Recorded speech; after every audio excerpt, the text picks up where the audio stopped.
ঠিকঠাক আছিল, তবে আমি এডিট করতেছিলাম তো দেখা গেল একটা জিনিস ভুল আছে, সেটা আমি আপনাদেরকে দেখাচ্ছি।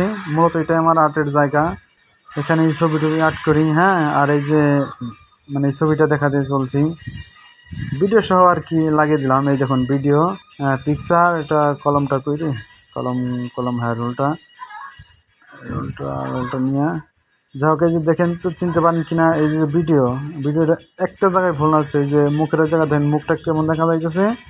আর এখানে যেমন ছোট্ট একটা দাগ দিয়ে দেবো, এই যে ছোট্ট একটা দাগই আর কি পুরো সেন্স, একটু ভালো করে খেয়াল করে দেখবেন। হ্যাঁ, যা হোক, ভিডিওটা দেখার জন্য আপনাকে অসংখ্য ধন্যবাদ। আর সাবস্ক্রাইব না করে থাকলে করে লাগবো না, জান, চাইলে তো দেনি না। Thank you.